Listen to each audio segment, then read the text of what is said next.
Hello friends, this is Grease speaking. Last week we talked about killer doll movies and I focused on some of the more obscure movies with some new stuff mixed in. But today we're talking about the king of killer dolls. I'm talking Charles Lee Ray, that's right, the Lakeshore Strangler himself, Chucky.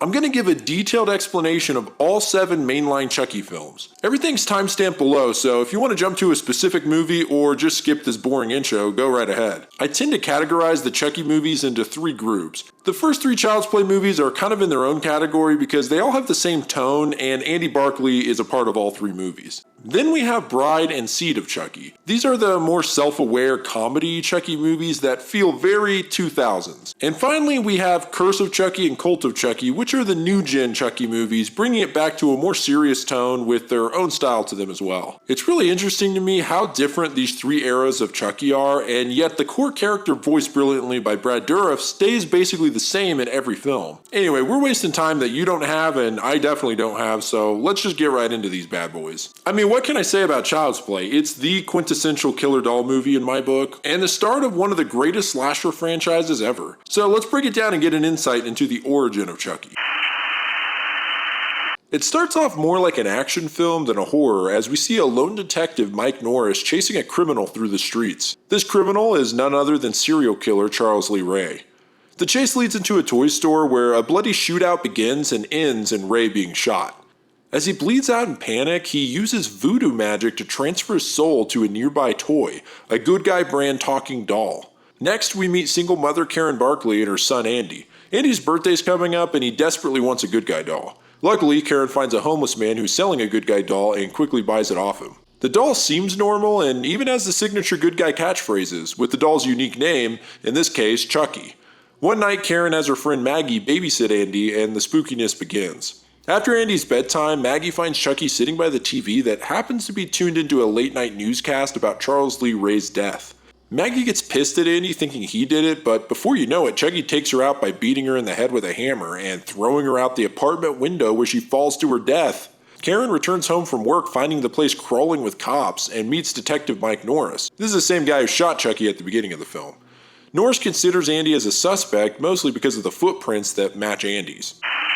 Okay, I just gotta stop here to explain that Andy has a full Good Guy outfit that he wears, including Good Guy shoes that look identical to the doll. So I understand they would instantly think that the prints were his and not even consider Chucky's feet, but here's the thing.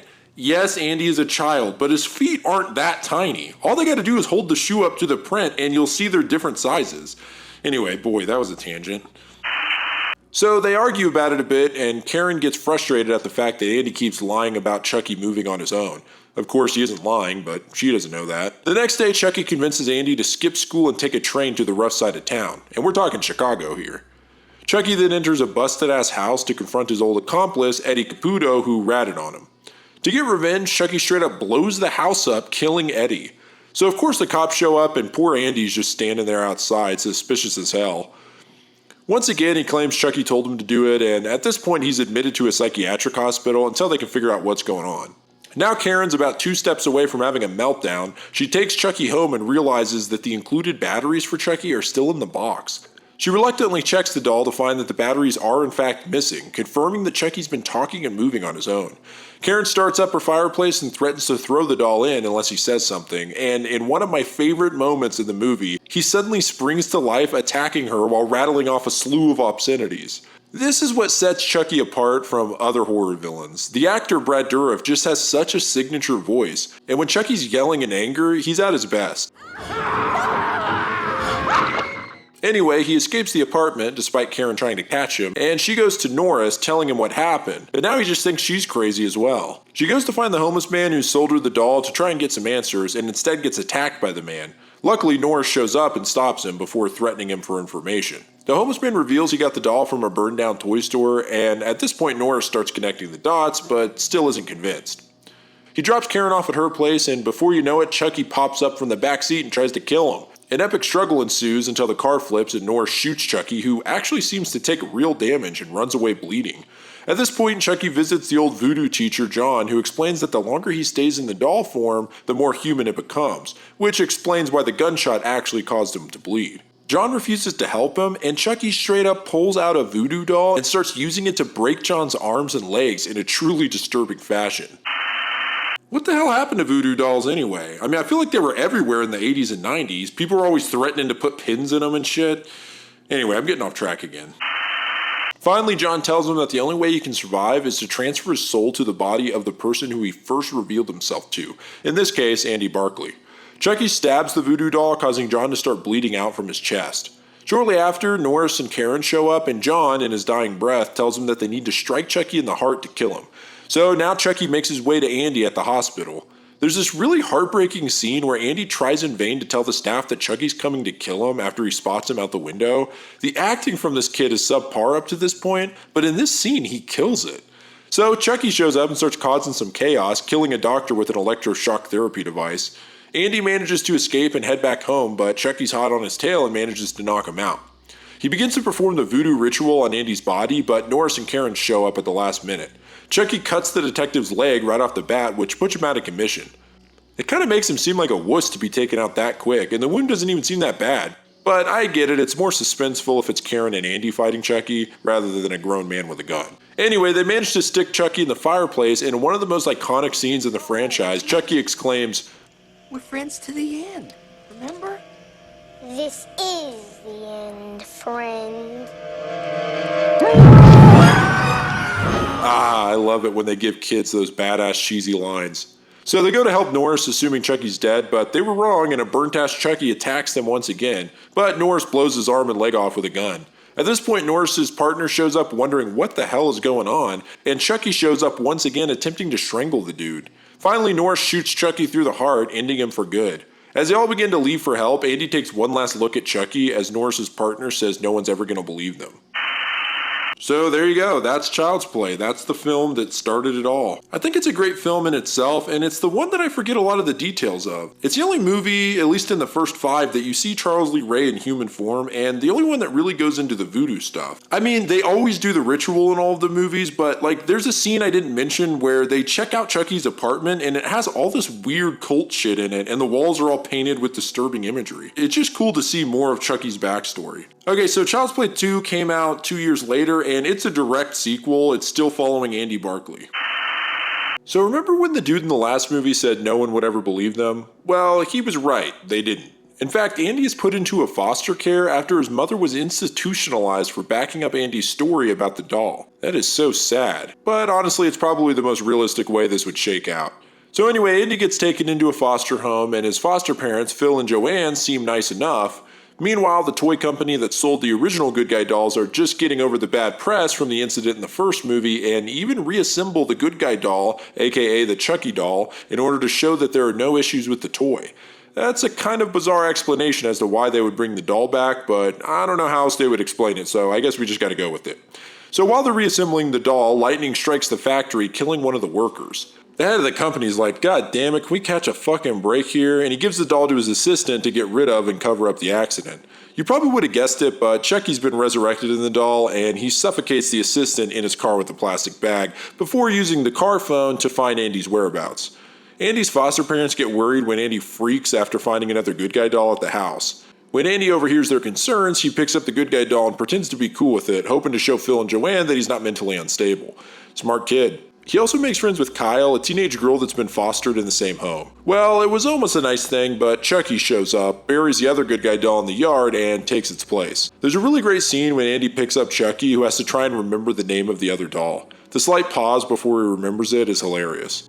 Hi, I'm Tommy, and I'm your friend to the end. While Andy tries to sleep, Chucky ties him up in order to perform the voodoo soul transfer, but Kyle shows up, which interrupts it. She unties Andy, but doesn't believe Chucky did it, and then the foster parents show up like, what in the hell is going on here? So they blame Kyle and throw the doll in the basement. Chucky realizes his nose is bleeding and that he's becoming human again, so now he's more desperate to take Andy's body. He follows Andy to school the next day and messes with his homework, leading to Andy getting detention. Chucky then takes out the teacher by stabbing her and then beating her to death with a yardstick. Pretty brutal, but I didn't really like the teacher anyway because she was kind of bitchy. At this point, Andy's desperately trying to convince the foster parents that Chucky's up to no good, but Phil refuses to believe him and considers sending him back to the foster center. Well, Andy's sick of no one listening and decides he's going to take Chucky out himself. He grabs an electric knife from the kitchen and heads to the basement. Damn, Andy's a badass. So a fight ensues and Chucky gets the best of Andy, but Phil shows up to see what the noise is about and Chucky trips him and he falls and breaks his neck. It's a cool effect, and I have to say, slasher movies are great at making you hate characters, and then it makes it satisfying when they die. So the wife is hysterical and blames Andy immediately, sending him back to the center. Shortly after, Kyle finds the other good guy doll buried in the backyard, realizing Andy was telling the truth the whole time. She goes to tell Joanne, but finds her dead. Apparently Chucky got to her first. Chucky then gets the jump on Kyle and forces her to drive him to the foster center where Andy's located. There's a great sequence here where Kyle hits the brakes on the car, causing him to fly out the windshield. He pops back up with one of the best line deliveries in the movie, and they resume their drive.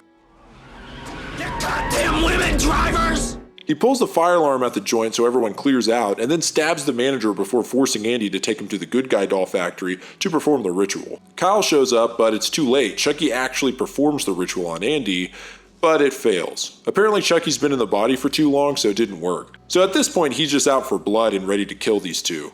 There's a rad scene here where Kyle slams a gate on Chucky's hand and he just tears his own hand off to get free, then he jabs a knife in his stump, giving himself a blade arm. It's bonkers, but I love that kind of shit.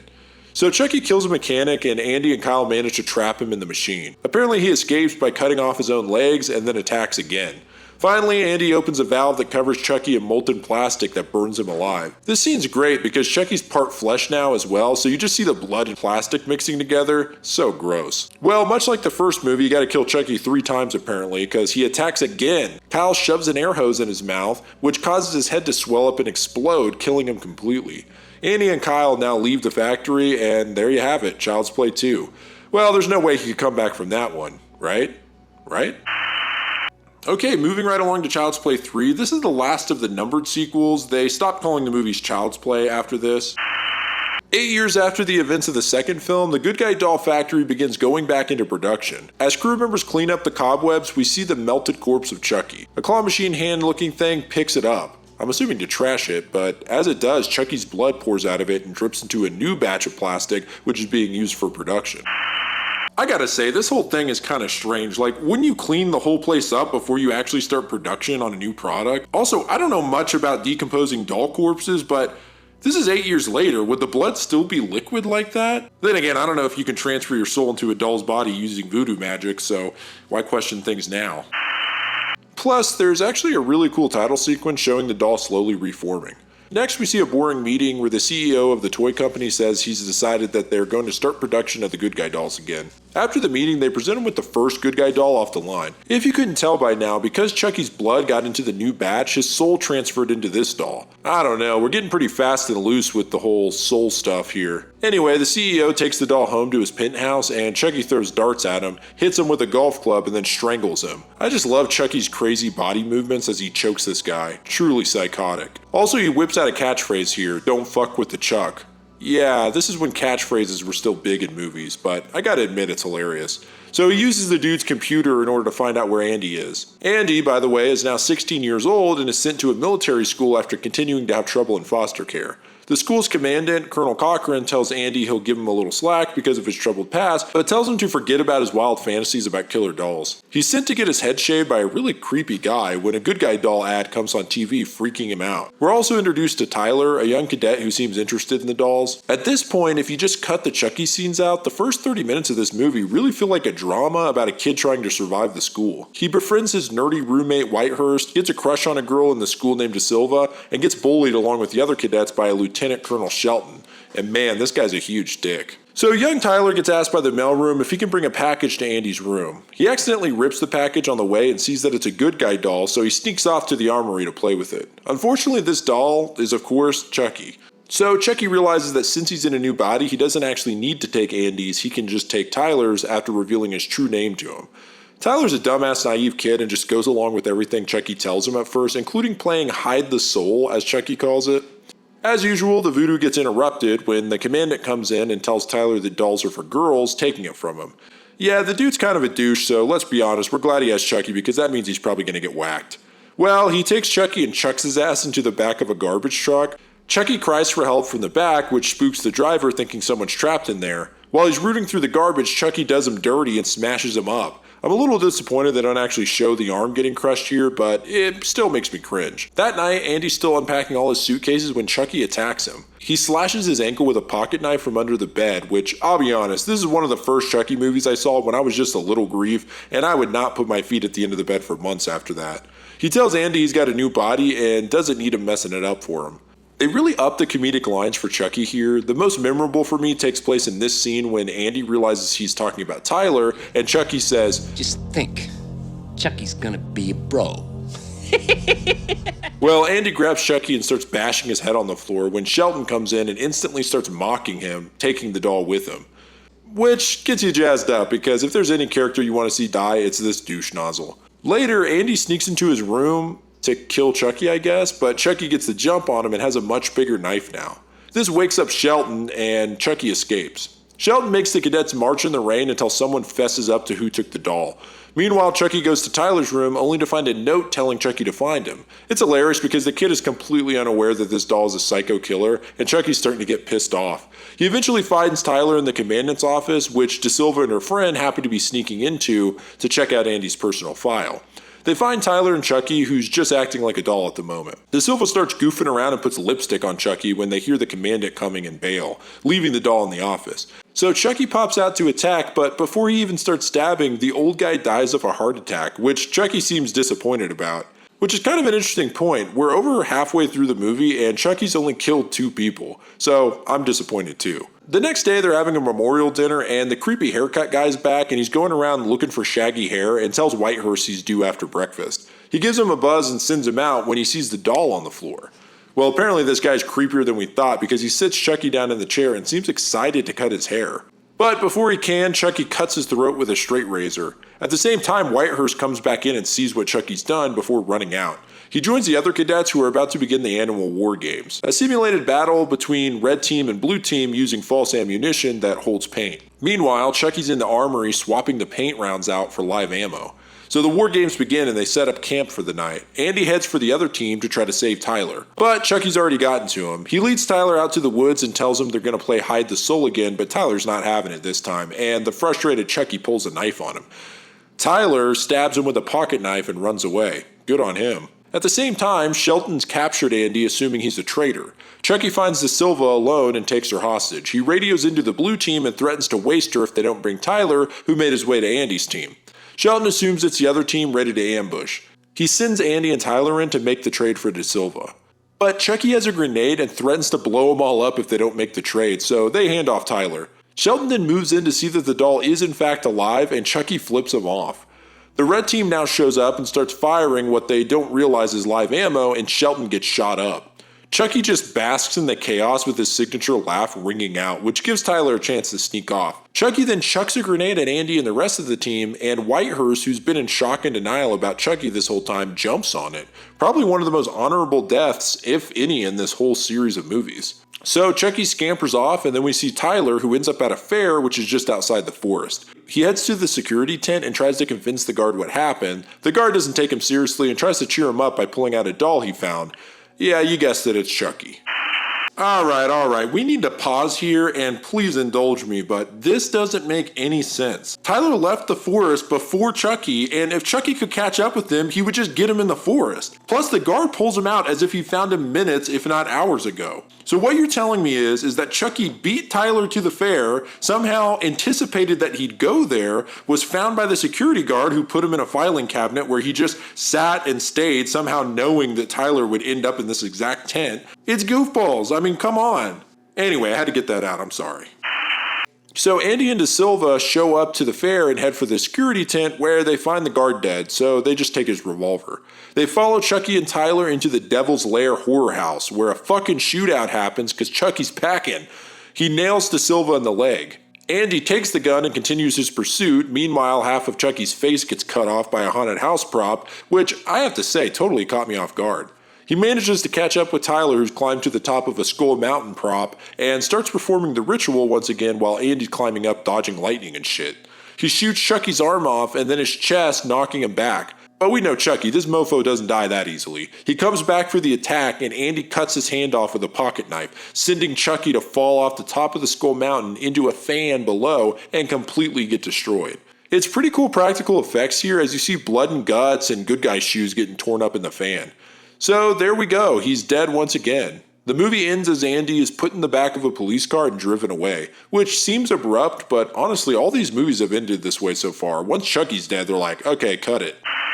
Next up, we have The Bride of Chucky. This is the most nostalgic to me because this movie, along with Seed of Chucky, were popular when I was young. So this is the way I always imagined Chucky. It came out in 1998, 7 years after Child's Play 3, and it definitely takes the franchise into a new era. This one is a little more meta, and it pokes fun at itself a lot. The first 3 films have their funny moments, but are always rooted in a more serious tone, whereas this one is a more comedy-horror combination and never takes itself too seriously. So the film starts with a cop grabbing the remains of Chucky from a police evidence locker. I always like this scene because there are several cool horror Easter eggs in the background, including a hockey mask as a reference to Jason Voorhees, a chainsaw as a reference to Leatherface, and even Freddy Krueger's glove.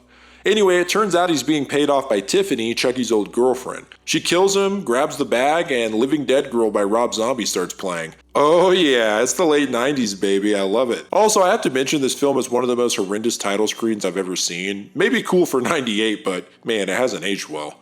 So she takes the remains back home and stitches, sews, and staples him back together, giving the doll his new and creepier look. She performs a voodoo ritual on the doll using a Voodoo for Dummies book. Man, this is when the For Dummies books really peaked in the realm of parody. Anyway, it seems like it didn't work, and then this horny goth dude shows up clearly trying to get laid. Tiffany now picks up on the fact that Chucky is actually revived and basically toys with the guy in a really uncomfortable scene. Before you know it, Chucky springs to life, yanks the dude's piercing out of his lip, and smothers him to death while having a casual conversation with Tiffany. She shows him the ring he left behind the night he died, assuming it was an engagement ring, but Chucky breaks her heart by revealing he got the ring off a woman he killed and intended to sell it. So she's all pissed off and locks Chucky in a playpen, which she installed, planning for her future children with Chucky. This is slight foreshadowing of the seed of Chucky. Well, he breaks out of the pen while Tiffany takes a bath and electrocutes her by dropping the TV into the tub, killing her. Interesting to note that The Bride of Frankenstein is playing on TV, which this movie was obviously an homage to. So Chucky now transfers Tiffany's soul into a doll for revenge. As this unfolds, we also meet 2 young lovers, Jesse and Jade. Jade's uncle's a bit of a twat and doesn't want them together. He's a police chief and uses this to his advantage to keep Jade away from Jesse. Now that Chucky and Tiffany are both stuck in doll bodies, they need new human bodies. This is where they sort of retcon some of the voodoo stuff. Chucky mentions that he was wearing an amulet the night he died in the toy store, and it's what gives him the ability to soul transfer. Definitely not in any of the other movies, and by the way, Andy Barclay's not even mentioned in this one. But I get it, it's kind of a reboot after an almost 10-year break, so I'll cut it some slack. Anyway, they need to get to Chucky's grave so they can get the amulet off his corpse. In order to get there, Tiffany leaves a note and $500 for her neighbor, Jesse, the lover we met earlier, asking him to deliver the dolls to the cemetery and that there will be another $500 when he gets there. So he grabs the dolls and makes a pit stop at Jade's house. After a nauseating romantic scene with the 2 teens, which is hilariously commented on by Chucky and Tiffany, they head inside to grab Jade's stuff. Jade's uncle comes sniffing around after they go inside and plants weed in the back of the van before getting killed in a fairly creative yet unbelievable method. They line nails up on the glove box and Chucky triggers the airbag, sending the nail straight into his face. Gruesome. They somehow hide the body in a storage box in the back of the van before the couple gets back and they hit the road. They get pulled over by one of the chief's lackeys on the way out of town who finds the pot and threatens to bust Jesse. Chucky and Tiffany still need their ride, so they blow the cop's car up with him inside. So the couple bails but starts getting suspicious of each other, thinking that the other one blew up the car. At this point, their friend calls them, telling them that the cops are on a manhunt for the couple, assuming they did all the damage so far. In a panic, they stop at a wedding chapel and get married. They stay at the Associated Motel, and a weird couple barges into their room and slyly steals their cash. Chucky and Tiffany kill them by shattering the mirror on the ceiling, which cuts them to pieces. Then, in one of the strangest scenes in all of horror, Chucky proposes to Tiffany, and then they have sex. Yeah, the 2 dolls bang one out, and it's kind of hilarious. So the next day, the maid finds the corpses, and Jesse and Jade get the hell out of there, even more suspicious of each other. They run into their friend who explains to them that they are the prime suspects for all the murders, but he believes that they're innocent. That is, before he finds the uncle's corpse. He freaks out and grabs the chief's gun, but now the dolls come to life, spooking him out of the van, where he gets hit by a semi. I feel like that was one of the biggest tropes in that era of horror movie. Anytime you saw someone walking onto a road, you knew they were going to get hit. Jesse drives off and the dolls explain their plans to take Jesse and Jade's bodies upon arrival at the cemetery. Because the vans become so recognizable, they commandeer an RV, killing the owners. At this point, Chucky and Tiffany are having a domestic dispute, and while they're distracted, Jesse kicks Chucky out of the window, while Jade traps Tiffany in the RV's oven where she's badly burned before the RV crashes. Chucky shows back up and forces Jade with him to the gravesite by gunpoint. Meanwhile, Jesse's taken a burnt-ass Tiffany hostage as well and falls behind. After Jade is forced to retrieve the amulet off of Chucky's corpse, they trade hostages, Tiffany for Jade. But Chucky throws a knife into Jesse's back, literally, and ties up the couple for the soul transfer. During this whole thing, Chucky's being a real douche to Tiffany, and she ends up stabbing him with his own knife, throwing him into a doll-and-doll duel. Chucky ends up stabbing Tiffany in the heart, and Jesse kicks him into his own grave, where he goes nuts and can't get out. At this time, a police investigator, Lieutenant Preston, shows up and sees Chucky in the grave, so he's like, what the fuck? Jade grabs Preston's gun and shoots the shit out of Chucky, killing him. Preston calls the police, telling them the teens are innocent and sends them away. He just tells them to go, and they walk out into the middle of nowhere. Like, damn dude, give them a ride or something. They just almost died, and where the hell are they walking? Anyway. Well, the very ending is the weirdest part of the movie by far. The investigator finds Tiffany's corpse, which suddenly starts screaming, and I shit you not, a baby demon doll jumps out of her vag and attacks the guy, cutting to the credits. That, my friends, is Bride of Chucky. I like that this one really capitalized on Chucky's signature sense of humor. But at the same time, it is sad to see the more serious tone completely gone. The thing is, I understand why they went this comedy route because the concept itself is so wacky, and with the more self-aware horror trend that was going on at the time, it seems like this was the natural progression. Speaking of wacky, we're heading right into Seed of Chucky. This film was definitely set up in the last film with the demon baby and all that, but it was hard to tell whether that was just a throwaway stinger or an actual indicator of the next movie. But lo and behold, 6 years later, we get a direct sequel. Bride and Seed really go hand in hand to me. I set them apart from the rest of the franchise because they're just so different, and Seed of Chucky definitely ups the ante on the craziness, making this one even more of a full-on comedy. The film starts with a somewhat lengthy sequence where a little girl gets a doll for her birthday who she calls Hideous. This whole scene is done from the POV of the doll. Naturally, the doll comes alive and sneaks around the house, killing the dad, then the mom, and finally he finds the daughter who starts laughing at him, telling him he's pissing himself. Well, it turns out this was the dream of Chucky and Tiffany's love child, who at this point is a slave to an abusive ventriloquist in the UK.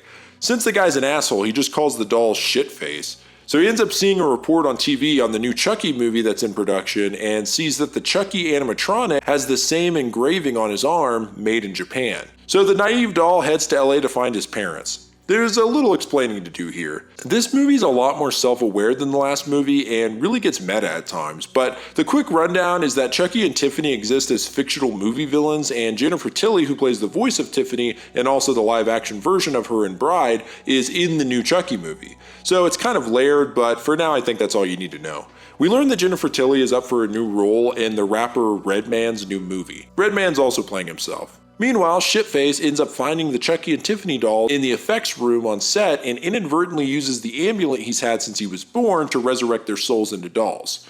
So he explains that he's their son to their shock, and after scoping out his nether regions, argue on whether he's a boy or girl. Chucky calling him Glenn and Tiffany calling him Glinda. For the sake of ease, I'm going to call him Glenn moving forward for the most part. This is when the effects guy ends up coming into the room and Chucky and Tiffany behead him in a romantic fashion, rekindling their love. Meanwhile, Glenn is watching in horror. Shortly after, Jennifer comes in to sneak a candy bar and realizes that the severed head is no special effect and calls the cops. She leaves the lot in a limousine, which the Chucky family ride in the back of. They concoct a plan for Tiffany to take Jennifer's body and Chucky to take Redman's. Once they get to Jennifer's place, they camp out in the attic where Glenn asks why they kill people. Chucky says it's relaxing while Tiffany decides they need to stop murdering for the sake of their child. This starts a funny bit where Tiffany acts like it's a drug addiction and even calls an addiction hotline at one point when she's worried she'll kill. So Redman comes over, hoping to get laid, and Tiffany drugs the couple. While she's doing that, Chucky is, no joke, beating off in order to get a semen sample so that they can impregnate Jennifer with it. The plan being that Glenn will have his soul transferred to the baby. So yeah, Chucky is beaten as meat. Never thought I'd see that. Anyway, a nosy paparazzi shows up, played by John Waters, and Chucky sees him sneaking away. He takes Glenn with him for some father-son bonding to kill the guy. They track him to a photo studio in the dark room when Glenn accidentally knocks him into a shelf where sulfuric acid falls and melts half of his head, killing him. Chucky's proud as hell. They head back and, no joke, kill Britney Spears along the way. Fun fact about this scene was featured in one of the original trailers, and they were forced to make a disclaimer that this was not actually Britney Spears, but just a lookalike. It's so funny to me that they wouldn't just change the trailer. I mean, I don't know, this whole thing is so bizarre. Jennifer starts to realize she's pregnant and confronts Redman, who's a total douchebag to her. Tiffany gets pissed at the guy and can't resist killing him by disembowelment with a knife. The next day, Jennifer wakes up very pregnant, like 8 months pregnant, which they explain is just how voodoo magic pregnancies work. So, whatever. Now they capture Jennifer's driver in place of Redman. Before they start the ritual, Jennifer's assistant shows up and she gets fucking torched by Glinda. Yes, Glenn is now in full makeup and a wig and is going by Glinda. It's slightly up to interpretation as to what's up with the Glinda thing. The two main ideas here are that A, Glenn/Glinda has a split personality disorder developed in lieu of Chucky and Tiffany not deciding on which. Or B, Glenn and Glinda are two different souls occupying the same body. The second theory seems to make more sense by the end of the film, and you'll see why. It's also worth note that the whole Glenn-Glinda thing is an homage to the 1953 Ed Wood film titled Glenn or Glinda. Weird. So anyway, Glenn's switching back and forth and acting nutty as hell here, and Jennifer unexpectedly gives birth to twins, a boy and a girl. Right as the ritual is about to begin, Chucky stops himself, which is an interesting change of pace, and declares he's tired of this shit, saying humans kinda suck and embracing his legacy as Chucky the Killer Doll. Tiffany's tired of his shit and dumps him, to which Chucky rages out and attacks her, but the cops show up and they're forced to bail. Jennifer ends up in the hospital where Tiffany drugs her in order to begin the ritual. At the last minute, however, Chucky shows up and puts a damn axe in her head. Glenn rages out and uses, no joke, kung fu to take Chucky down, and then cuts off all his limbs before decapitating him. 5 years later, we see Jennifer, who's hosting a birthday party for her twin children, Glenn and Glinda, and kills her maid, revealing that the ritual worked and that Tiffany now possesses her body. Glenn opens an unmarked gift that turns out to be one of Chucky's arms, which attacks him, and credits. It is hands down the strangest Chucky movie. I mean, it just goes all out. It's the type of movie that you describe it to someone who's never seen it and they would think you're making the shit up. I do think it takes it too far on the goofiness to some degree. A lot of it is kind of cheesy now, but there are some genuinely laugh out loud moments in it. Brad Dourif and Jennifer Tilly do an amazing job on the voice acting as usual. I actually heard that they recorded their lines together, which is kind of interesting. Usually they would record voiceover separately, but it kind of makes sense because of the chemistry. Also, Billy Boyd of Lord of the Rings fame plays Glenn, and he really brings a lot of character to him. There's a lot of interesting things going on here as well, like the breaking of the fourth wall, and the whole Glenn-Glinda thing was just a really interesting route to go. Okay, now we're moving ahead almost another decade to The Curse of Chucky. This movie is kind of a soft reboot of the franchise, bringing the more serious tone back and dropping a lot of the comedy. I really didn't know how to feel going into this one. I kind of expected to hate it because horror reboots are rarely gems, but it is written by Don Mancini, who's written every other film, so I figured it won't be completely bastardized. Well, I was half right. Okay, I'm getting too far into my own opinion here and not enough into the explaining thing, so let's just do it. A paraplegic young woman named Nika lives a somewhat isolated life with her not-so-well-in-the-head mother who paints pictures of the same flowers every day. One day, her mother receives a package containing a good guy doll that calls himself Chucky, so right off the bat, you just start assuming this is not part of the original continuity because he doesn't have all the scars and whatnot, and he even has sort of a new look in this movie. Well, that night, Nika's mother is found dead from a knife wound. Nika's family, her sister Barb, Barb's husband Ian, their daughter Alice, and their live-in nanny Jill come to stay with her and figure out the family situation. Alice, the daughter, finds Chucky and wants to keep him. That night, Nika and Alice make some chili for the family and the family's priest, Father Frank. Chucky secretly puts rat poison in the chili, but only in one bowl. So there's actually kind of a tense scene here where everyone's eating the chili and we know there's rat poison in it, but they don't. So as they eat, you're guessing at which one it's going to be. It becomes clear that Father Frank got the poison as he starts acting weird and sweating. He leaves in a huff, and later the police find that his car had crashed, leaving him decapitated. The decapitation's pretty cool, actually. So next, there's a totally unnecessary side plot where Jill the nanny and Barb the mom are secretly lovers. I will say it was a good misdirect because I assumed there was something going on with the dad and Jill, but nope, they got me. Lesbians. So in a really weird scene, Jill strips to her underwear and starts video chatting with Barb, who's in the bed next to her husband. The whole scene just doesn't feel realistic and is just really bizarre and over the top. But anyway, while they're chatting, Chucky dumps a bucket of water on the wires, which electrocutes Jill to death. Meanwhile, Nika's doing some research on Chucky and finds out about the history of murders associated with the Good Guy doll. So I guess I was wrong because it clearly shows references here to the first 3 Chucky films, including Andy Barclay. Okay, so maybe this movie's just forgetting about Bride and Seed and starting from the 3rd movie. Anyway, Barb goes searching for her daughter Alice and finds the Chucky doll in the attic. This is where the movie does something interesting. Barb finds a knife in Chucky's overalls and notices that there is some rough plastic on his face. She starts to peel it off, revealing the Chucky we know and love, scars and all. Alright, so this confirms that this does take place in the continuity of all the movies leading up to at least Bride, since that's when Chucky was stitched together to look like this. It still doesn't explain why Chucky is here terrorizing this family, but at least it explains why he looked different in this film. So Nika's trying to get to the 2nd floor by crawling up the stairs to try and warn Barb, but once Chucky's face is revealed, he stabs her in the eye. As Nika reaches the top of the stairs, the eyeball comes bouncing down the steps, followed by Barb's corpse. Yuck.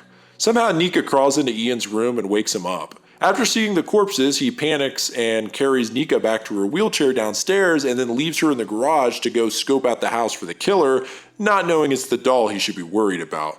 But Chucky's entered the garage and starts up the car in order to choke Nika out with exhaust. She smashes the window with an axe and tries to kill Chucky, but Ian comes in and thinks she's just lost her marbles. Ian soon finds out via a hidden nanny cam on Chucky that he is alive and that Alice is locked in a closet. Shortly after this revelation, Chucky cuts Ian's jaw off. It's one of the sickest kills for sure. He goes for Nika next, but she rears up her wheelchair so that Chucky's hatchet goes into her leg, which she can't feel. Pretty cool, actually. And she removes it from her own leg and then cuts Chucky's head off. Shortly after, Chucky reattaches his head and throws Nika off the 2nd floor to the bottom where she survives, barely. She asks him why he's doing all this, and here it comes, folks, the big reveal as to what the hell Chucky's doing here, and you might hate it. So back in the day, Charles Lee Ray was somewhat of a family friend with Nika's family while she was still in her mother's belly. Chucky develops an unhealthy obsession with Nika's mother and kills her father before kidnapping the mother and pretending like he's in a relationship with her. She reveals that she doesn't love him and he rages out as the cops show up. He stabs the mom and it sort of implies that the damage she did is why Nika's crippled, so the whole thing's a revenge mission all based on obsession. The thing I don't really like about this explanation, besides the fact that it's clearly shoehorned into Chucky's past, is that Chucky never really showcased this type of crazy before. That might sound silly, I mean I get that he's a psycho killer and everything, but he's never seemed delusional in that kind of way. It just seems weird to add so much to a character's backstory that's never alluded to in all the other movies. To be fair though, I could see how the added stuff with Charles Lee Ray is pretty cool, especially since this is only the 2nd time we've seen the character in human form since the original Child's Play movie. The events of the flashback also take place directly before the first film, showing that the reason he was running from the cops in the first movie was this kidnapping. So Nika stalls for time by taunting Chucky, making fun of the fact that he never killed Andy Barclay after 25 years. She eventually manages to get into her home elevator and stab Chucky. Shortly after, the police show up and see Nika with a bloody knife while Chucky remains motionless. The film wraps up with Nika being ordered by the court to be sent to an asylum and found guilty of the murder of her family. It's actually pretty cool that Chucky basically wins in this movie. Anyway, the Chucky doll is one of the pieces of evidence, and the cop from earlier takes him back to his police car where, you'll never guess, Tiffany cuts his throat almost exactly like in Bride of Chucky. Then we see Alice, who now lives with her grandparents, and finds Chucky waiting for her when she gets back from school. He begins the voodoo ritual on her, and the film ends. Just kidding, there's a third ending where a man gets a package in the mail. As he sets the package down in his apartment, we see several photos revealing that this is the adult Andy Barclay. He's back, baby! While speaking on the phone with his mother, a knife begins cutting the package open from the inside, and Chucky pops out, but to his surprise, Andy Barclay has a shotgun aimed at him and fires. So yeah, the movie was pretty reeled in compared to the last 2 movies until those crazy ass endings. I mean, holy hell, that was bonkers, but I kinda love it. It was cool to see Jennifer Tilly and Alex Vincent reprise their roles, even just for these little stingers. Alright, let's jump to the direct sequel, Cult of Chucky. The adult Andy Barclay we saw from the last movie heads home to his log cabin, which is filled with various weapons. He opens a safe in his basement to reveal the head of Chucky. It's clearly taken a beating with nails embedded into several places and a large chunk missing out of the top, probably from the shotgun blast in the previous movie. Chucky antagonizes Andy, who pulls out a blowtorch and starts burning him. That's a fucking wild opening, I gotta say. It's pretty badass. Nika is just transferred to a new mental institution and is convinced that she committed the murders from the first film because of supposed schizophrenia and that Chucky was just a delusion. She has group therapy with her new doctor, Dr. Foley, where she meets some more weirdos, including Malcolm, who has a split personality disorder, and Angela, who believes she's dead. This lady gives me the heebie-jeebies, I'll be honest. Dr. Foley brings out a good guy doll that refers to itself as Chucky. He specifically bought a doll with that name for the sole purpose of bringing it to therapy, which just seems kind of fucked up. Anyway, Madeline, another patient who killed her infant son, thinks that the doll is her baby and takes it. Yikes, welcome to Kooky Town, folks. Nika gets a visitor who turns out to be none other than Tiffany Valentine. There's a funny moment where Nika says she looks remarkably like Jennifer Tilly, a fourth wall break and shout out to Seed of Chucky. Apparently Tiffany was the current guardian of Alice, Nika's niece from the last movie. That is until Tiffany reveals she's dead. She then presents Nika with a Chucky doll saying Alice wanted her to have it. Now there's 2 Chucky dolls roaming around this place. The doll Nika got is taken to Dr. Foley's office where he comes to life and goes on a hunt for Nika. He finds her, but she's slit her wrists. The next morning, she wakes up with her wounds stitched up and a message in her own blood that reads, "Not so fast." Angela's found dead and then uses Madeline to push Malcolm into her grave as well as throw Chucky in. Next thing we know, they both crawl out and Malcolm's got a weird ass look in his eye. We get our first real kill when Chucky decapitates another patient by shattering a glass ceiling above her. Meanwhile, Andy learns about the 2 deaths at the institution and the Chucky head says, "What, you thought I was the only one?" Revealing that there are multiple Chuckies at play here, which clarifies a couple things, but also makes things more confusing at the same time. The doctor has a one-on-one with Nika where he hypnotizes her and starts trying to sexually assault her when Chucky breaks a bottle over the back of his head. Chucky then tries to convince Nika to kill the doctor before she blacks out. The doc thinks it was her who knocked him out, but keeps it quiet as he wants to blackmail her for more sexual favors. Gross. Meanwhile, Madeline smothers her Chucky doll just like her real baby, and then they have a faux burial as some therapeutic technique. Man, this movie's fucked up. Anyway, Andy comes to the institution to try and stop Chucky, but they won't let him in, so he commits himself as a patient. A package shows up for Dr. Foley with yet another Chucky doll that has its hair chopped short. So now there are 3 dolls on the property, including the one that was buried, who now dug itself out and kills Madeline by shoving its arm down her throat. Oh, and let's not forget the split personality dude who starts calling himself Charles now, so he's probably possessed as well. Doc Foley tries to molest Nika again, and Chucky knocks him out again, trying to convince Nika to kill him. At this point, the other Chucky shows up, and they actually start talking to each other before performing the ritual on the short-haired Chucky, bringing him to life as well. Chucky reveals that he's learned a new spell that can split his soul into multiple bodies.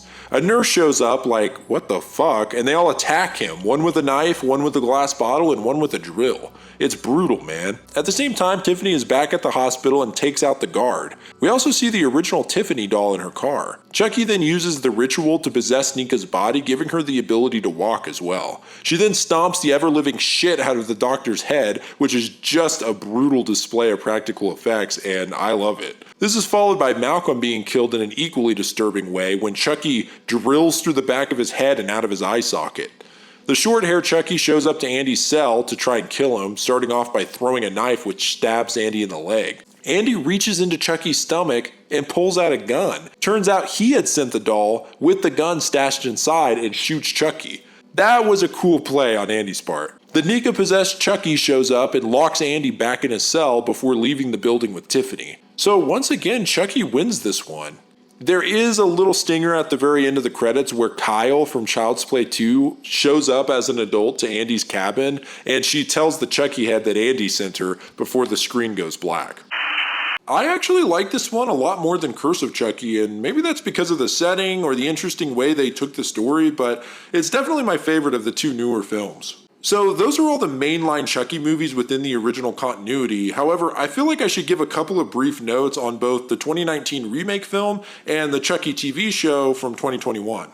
The remake is sort of a different concept in a lot of ways. It does have Karen and Andy Barkley, but instead of a serial killer using voodoo magic, it's simply an AI doll gone psycho. It just feels completely different to the rest of the movies, and that's fine because it's kind of its own thing. The Chucky TV series actually continues where Cult of Chucky left off and is still written by Don Mancini, who I have to give all the credit to because the dude wrote every single movie and found new and interesting ways to reinvent Chucky, so props for sticking with it. So anyway, the show follows a teen who finds a Chucky doll at a garage sale and finds that a string of murders begin in his town. Apparently it goes more into the childhood of Charles Lee Ray and how he slowly became a serial killer, which does sound interesting. I actually haven't seen the show, and maybe I'll do a separate video on it at some point, but I wanted to focus on the original films for this one. Alright folks, so that is every Chucky movie explained. Part of why I wanted to do this is because I think that the series is just really interesting in a lot of different ways. It's evolved multiple times and yet somehow never did away with the continuity of all the films. I also didn't really see a lot of people doing this, like really digging into the movies and explaining all the details. So I hope this is something that really breaks down everything you need to know about the series. It's definitely not for everyone, but if you're a fan of 80s horror, it's kind of a must-see. I actually think this might end up being one of my longer videos, and it's up there with iceberg levels of time consumption. I think I've spent like 12 hours this week on this, and I haven't even edited it yet, so I hope it's interesting to all of you Chucky fans out there who want a refresher, or even newcomers who just want to know what the hell this killer doll is all about. It was a lot of fun to put together, and sorry if it comes out a little late, but like I said, this was a big undertaking, so thanks to all the people who sit through these damn things. I'm going to begin putting more pictures and videos into this type of video, so it's more interesting to watch and not just listen to, so I hope you all appreciate that. However, because of that, this video will probably get copyright striked along with any video that I do that on, which is really annoying to try to deal with, but I'd rather put out a better product that you guys like more than to not do it just because of the hassle of the copyright strikes. So if I can put a more interesting video out, I will. That also means they might run ads on it, which usually happens with copyrighted stuff. They'll just run ads on my video, even though I can't run ads on videos. So if there's annoying ads, sorry for that. Anyway, that's enough blabbering on my part. If you like this stuff, please subscribe. It does help me out a lot. And as always, this is Grief speaking. Goodbye, friends. No friends. No one will play with me. Uh-oh. There's a friend in me. Hey, cheer up. Who are you? I'm a good guy. I've just come from the Good Guy Clubhouse. And I'll be your friend to the end.